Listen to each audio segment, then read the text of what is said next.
이 질문부터 좀 드려야 될 것 같은데 김영주 국회부의장 국민의힘 가는 거예요? 지금까지의 행태를 보면 가실 것 같아요. 뭐 한동훈 위원장에게 그전까지는- 늦지 않게 뭐 답변을 주겠다. 그 전까지는 제가 이런 알기로는 거던데요. 완고했습니다. 탈당을 하더라도 무소속을 고집하고 다른 정당으로 가지 않겠다라는 뜻을 주변에 많이 이야기하신 걸로 알고 있어요. 그래서 저도 그걸 확인했기 때문에 절대 다른 당으로 특히 뭐 새로미래라도 안 가겠다 그런 의견들이 강하셨는데 어떤 심정적인 변화를 갖는 계기가 있었던 것 같아요. 뭐 그건 잘 모르겠는데 일단 여러 가지로 고민을 하셨겠지만 내가 이제 더 이상 민주당의 애정을 가질 필요가 없겠다라는 뭐 그런 결정적 계기가 있지 않았겠습니까? 그래서 한동훈 비대위원장을 만났다는 건 정치인이 그 정도 공개적으로 만난다는 건 움직인다는 뜻이에요. 그래서 저는 가실 것 같아서 좀 안타까운 마음이다. 그런 그러니까 말씀. 김영주 부의장이 하위 10%의 지금 의정 평가에서 20%죠. 20%에 예. 지금 포함된 거잖아요. 그게 네. 좀 굉장히 크게 서운하셨나 봐요. 네, 모멸감을 느꼈다고 표현하셨죠, 그분은. 그러니까 오랫동안 이 민주당에서 많은 역할을 해오셨고 부의장까지 지내셨고 나름대로 의정활동 열심히 하셨다고 뭐 본인 스스로 판단하셨어요. 그러니까 이게 평가라는 부분들이 좀 잔혹하고 냉정하긴 하지만 풀어가는 방식이 문제였지 않냐. 그러니까 당에 오랫동안 헌신한 분들에게 서운하더라도 당의 적개심을 품게 하고 나가는 것들은 결국엔 관리력이거든요. 그러니까 결국엔 사람은 대화입니다. 특히 정치도 사람이 하는 것이고 특히나 한 솥밥을 먹던 식구였으니까 조금 더 따뜻한 마음으로 또 대화 과정을 거쳐서 이런 것들이 통보가 됐다면 이렇게까지는 치닫지 않았을 텐데 어제 한동훈 비대위원장 만나는 모습이 저한테는 별로 그리 속 좋지 않았어요. 안타까웠다. 앞으로는 좀 이런 일들 반복되지 않도록 했으면 좋겠다고 좀 말씀드립니다. 어떤 보도를 보니까 이제 당원 1,500명 정도와 함께 이제 국민의힘에 입당할 전망이다 이렇게 벌써 쓴 언론도 있더라고요. 네. 장 위원장님 보시기에 이 국민의힘에 큰 힘이 되겠습니까? 김영주 부의장 입당 얘기는 제가 알고 있는 정보로는 조금 좀 더 오래된 얘기입니다. 그러니까 소영주 부대변인 얘기처럼 끝까지 물론 고민을 했겠죠. 최종 결정까지는. 그러나 얘기가 시작된 건 좀 더 오래됐다. 한 하위 평가 일주일 정도 결과 됐다. 나오기 네, 바로 직후에. 나오고 나서 직후에. 아니면 그걸 미리 본인은 또 감을 챘을 수도 있을 것 같아요. 그래서 상당히 오래됐다라고 말씀을 드리고 그다음에 이제 김영주 국회부의장이 이제 영등포 거기가 뭐죠? 그 갑이 되나요? 갑. 그쪽으로 이제 출마가 예상된다고 이렇게 얘기하는데 국민의힘 입장에서는 그쪽이 상당히 좀 어려운 지역이기 때문에 이렇게 출마를 해준다 그러면 상당히 도움이 되겠죠, 당연히. 그리고 이제 또 선거라는 게 이게 기세가 있습니다. 분위기와 기세. 그런데 이런 좀 중량감 있는 인사들이 그리고 또 그렇게 이렇게 뭐 국민들한테도 그렇게 막 손가락질 받거나 이런 인사들이 아니란 말이죠. 이제 이런 이상민 그다음에 김영주 이런 이제 중량감의 인사들이 이렇게 국민의힘 쪽으로 온다는 것은 국민의힘의 분위기나 기세가 상당히 올라갈 수 있는 그런 계기가 된다는 점에서 의미가 있다 이렇게 봅니다. 지금 민주당 현역 의원들 중에서 탈당 얘기가 나오는 의원들이 몇 명 더 있잖아요. 뭐 국민의힘 쪽으로 더 물망에 지금 두고 있는 인사가 있습니까? 글쎄요. 저는 모르겠어요. 이제 그분들 말고는 잘 모르겠는데 이제 탈당이 제가 보기에는 좀 더 많아질 것 같아요 앞으로. 그러니까 이제 임종석 전 의원에 대한 이제 그 컷오프를 계기로 해서 본격적으로 이제 탈당 물살을 탈 것 같다. 근데 다만 이제 그분들은 두 가지 선택지겠죠. 하나는 당내에서 이제 이렇게 지켜보고 있다가 나중에 당을 재건하는 작업에 참여할 거냐. 아니면 지금 당 밖으로 나가서 이번 총선 때부터 적극적으로 역할을 해서 뭔가 대안 세력을 만들 거냐라는 고민일 텐데 당내에 대한 희망은 점점 약해지고 있다라고 보이고 그러면 이제 근데 또 고민이 될 수밖에 없는 게 당 밖에서의 그 이낙연 대표를 중심으로 한 새로운 미래가 별로 그렇게 매력적이지 않은 것 같아요. 지금 지지율이 그렇게 크게 나오고 있진 않아요. 내일 방송에서 얘기할 그 구심점 역할을 못 하고 있는 것 같아요. 그래서 이제 이낙연 대표가 제2선 후퇴를 하면서 광주 지역구로 집중을 하게 되면 그러면 이제 새로운 뭔가 좀 분위기가 만들어질 걸로 보이는데 그렇게 되면 이제 구심점 역할을 새롭게 모르겠어요. 그 구심점이 임종석 전 의원이 될지는 잘 모르겠지만 그렇게 되면은 상당히 큰 규모의 흐름이 만들어질 거다. 그러니까 지금 말씀하신 게 이제 홍영표 의원 등 일부 의원들을 이제 주축으로 해서 무소속 민주연대를 만들 거다 뭐 이런 전망이 나오고 있더라고요. 장 소장님 좀 어떻게 보세요? 그러니까 이게 이낙연 전 대표의 리더십에 대해서는 못 믿겠다. 같이 하는 게 나의 정치적인 생명력을 연장하는데 도움이 안 된다. 거기로 가긴 불안하고. 네, 당선되는데도 도움이 안 된다. 이런 생각 때문에 이낙연 대표랑은 같이 하는 모습 보이지 않는 것이 더 좋겠다라고 생각하는 것 같고요. 저는 큰 흐름상 공천 양당 세부 내용 뭐 찾아보고 뭐 분석해보고 했을 때 그 잘됐네 못됐네 그거보다는 국민의힘은 이탈자가 없고 사람들이 한두 명씩 모이고 민주당은 이탈자가 많이 생기고 사람이 떠나가는 모습을 보이는 것은 상당히 민주당에게는 안 좋은 사인으로 나타나고 있다라고 볼 수밖에 없어요. 장 위원장님이랑 같은 분석이시네요. 맞아요. 네. 그러니까 분열되면요, 지지층이 분열되고 당이 분열되면은 선거 이길 수가 없습니다. 아무리 구도가 좋더라도. 그래서 민주당은 이러한 위기 관리를 못하는 것은 어쨌든 이재명 당대표가 제대로 된 리더십과 정치력을 발휘하지 못하고 그냥 나갈 테면 나가라. 그냥 이재명 당 만드는 절호의 기회다. 안녕. 이거 같아요. 그런데요. 근데- 이런 반론도 있어요. 8932님이 문자를 보내주셨는데요. 저는 이거 비명 횡사가 프레임 같습니다.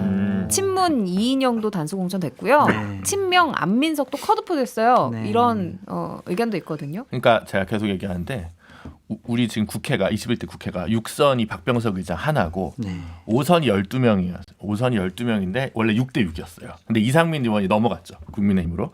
그러면 이제 5명이 남았어요. 근데 안민석, 변재일, 설훈, 그다음에 저기 누구냐? 조정식 그렇게 있거든요. 그다음 그분들이 지금 조정식 의원 빼고 다 컷오프인 거예요. 말하자면 그러니까 정리를 하고 있는 거예요. 선수 많은 사람들을. 근데 김진표 의장이 또 있죠. 김진표 의장 어차피 이제 불출마하니까.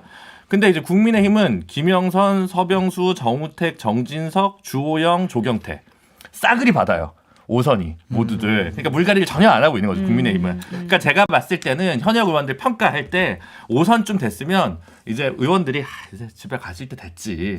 이런 부분이 좀 있을 거예요. 예, 그 부분은 제가 이해를 해요. 다만 근데 선수가 많은데 올드보이로 귀환하는 정동영 전 의원이나 박지원 전 의원은 또 이제 경선을 붙여주니까 예. 이게 약간 애매한 거고 그다음 민주당이 4선이 11명이 있는데 잘린 사람이 김영주, 홍영표 그다음에 자진 불출마한 우상호 그다음 노웅래 4명인데 우상호 의원 빼고 나면 다 비명만 잘라가는 거예요. 나머지 4선 다른 사람들은 다 공천 받는 각으로 가는 거예요. 그러다 보니까 4선에서 잘린 사람은 비명이 없네. 5선은 그냥 다 물갈이네. 약간 이런 분위기다 보니까 약간 미묘하게 되고 김영주 부의장 같은 경우는 결국 약간 진영 의원 케이스가 되는 것 같아요. 진영 의원이 용산에서 쭉 있다가 마지막에 이제 지난번 한 번 더 넘어가서 예. 선수를 한 번 더 달았잖아요. 그러니까 저는 뭐 이거는 어차피 조금 그 이제 선수가 쌓이고 나이가 좀 있으신 분들은 당내 분위기는 그렇지만 그동안의 노고를 생각해서 미리 정지 작업을 했어야 되는데 정지 작업을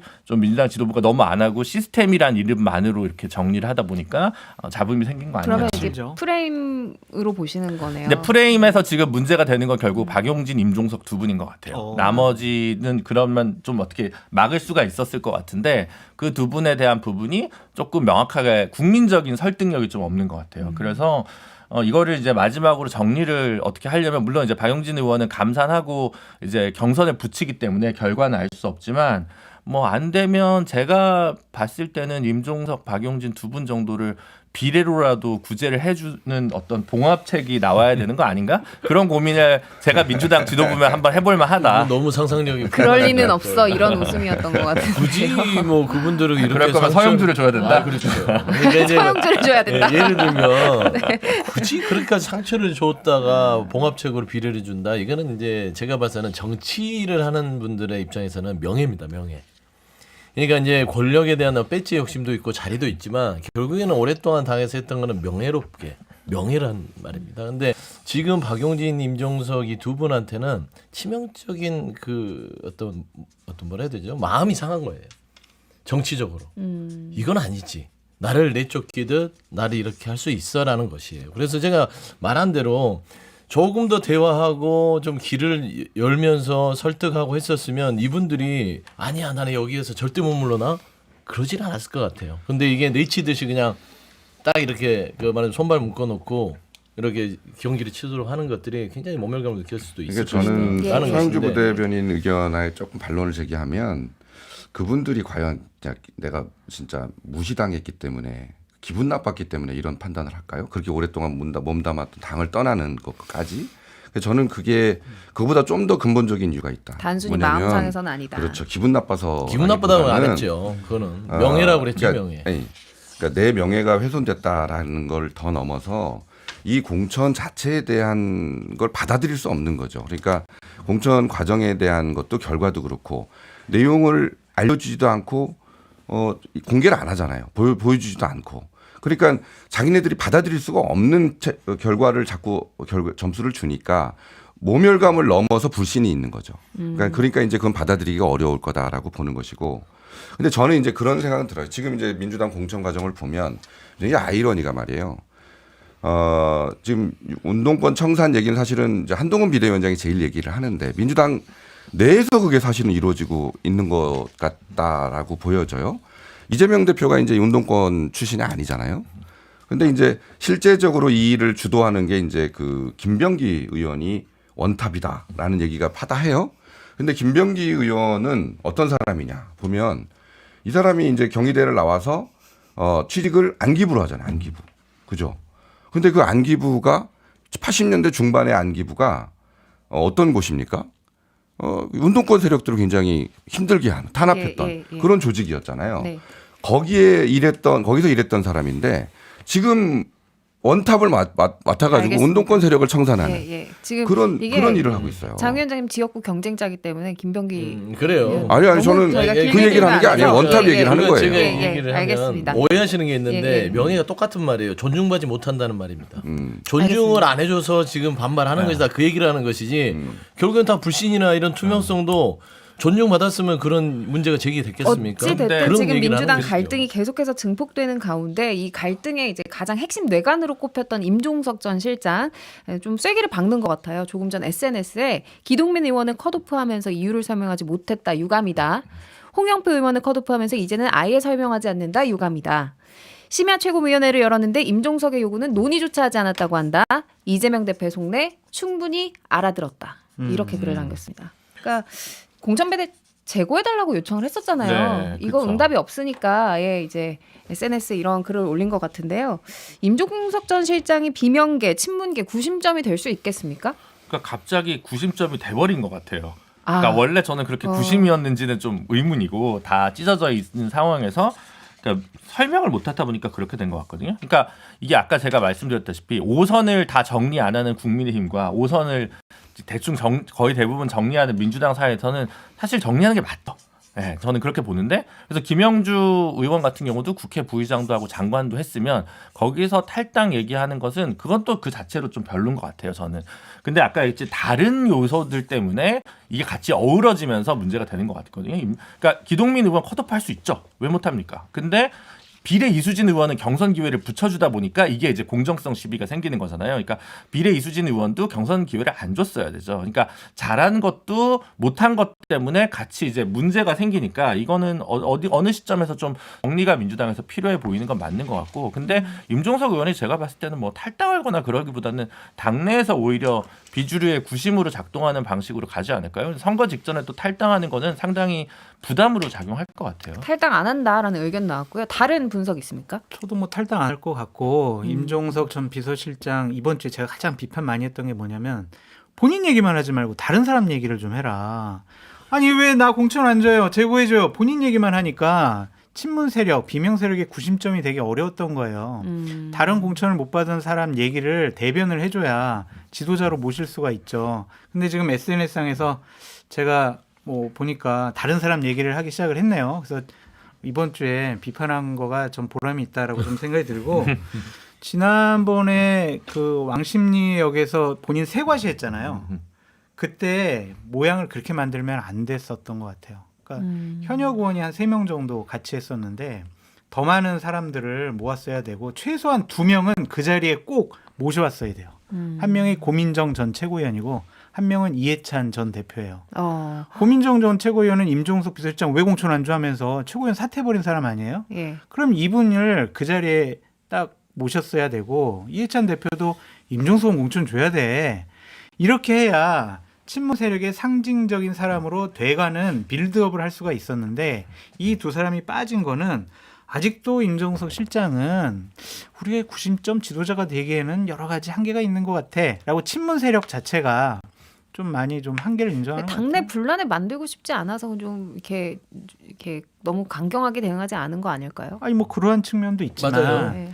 본인이 어쨌든 친문 세력의 대표자가 되고 이 공천 잘못됐어요라고 주장을 하려면 더 많은 사람 전해철도 왔어야 되고 뭐 홍익표도 와야 되고 뭐 그랬어야 되는데 그러니까 임종석 전 실장 부분이 이제 쇠과시를 했는데 뭐 아쉬운 지적들을 하실 수 있으나 임종석 실장이 가지고 있는 생각은 이번 총선이 이겨야 된다는 거예요.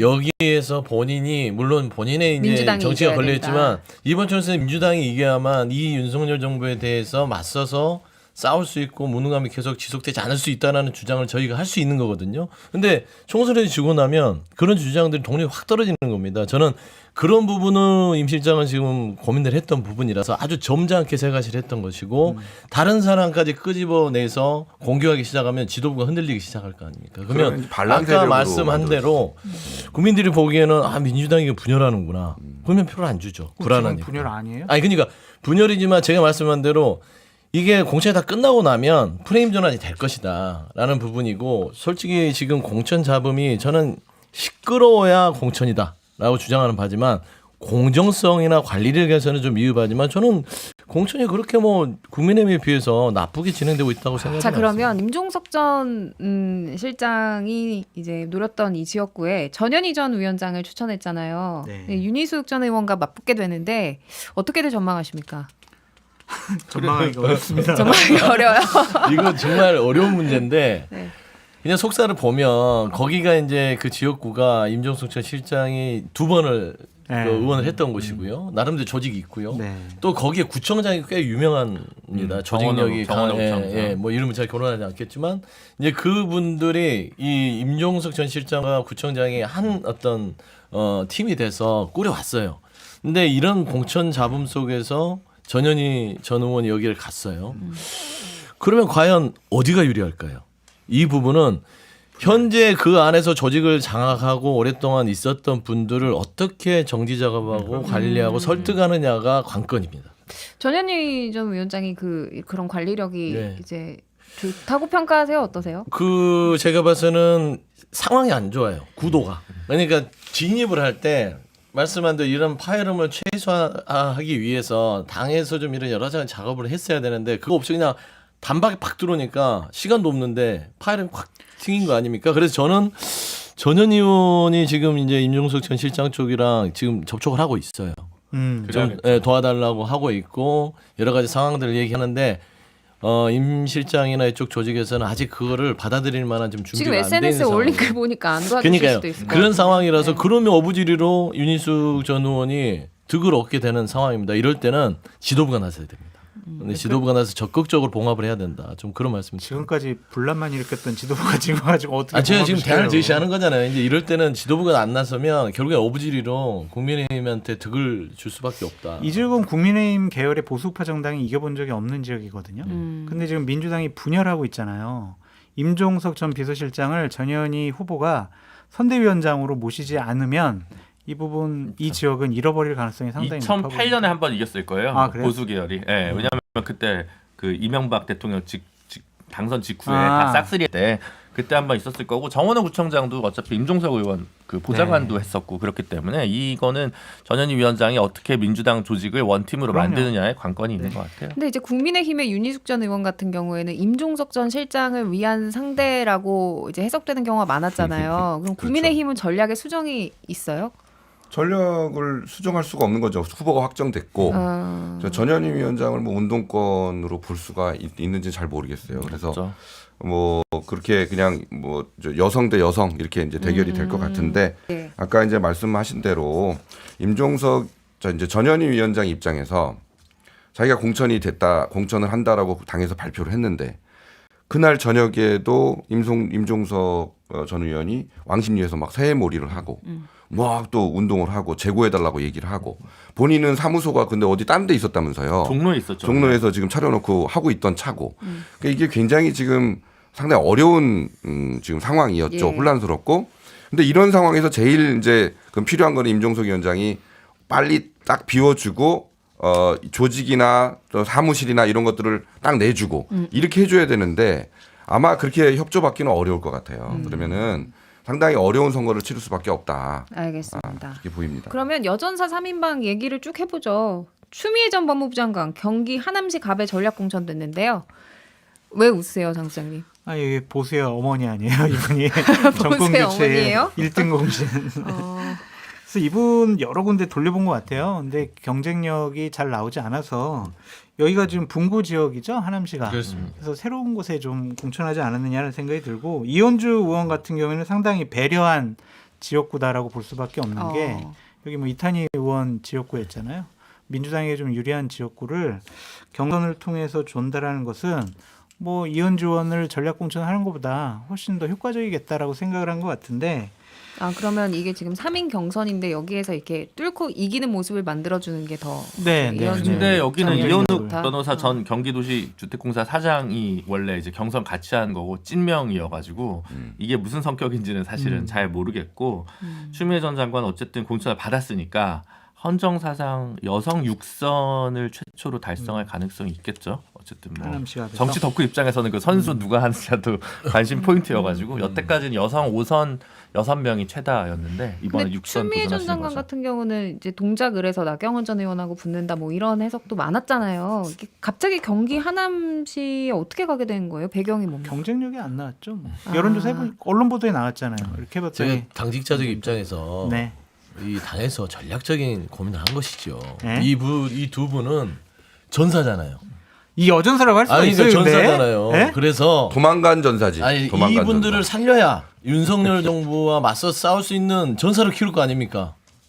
정말 이 선거에서 장애를 전사해버리면 안 되잖아요. 그렇지 않겠습니까? 열심히- 그러니까 살려서 전사를 키워서 윤석열 정부와 싸우게 만들겠다는 당의 강력한 의지다. 이건 비판의 의지가 없는 거예요. 알겠습니다. 다만 평론가적인 입장에서는 과연 이게 전사들이 갈 곳이냐.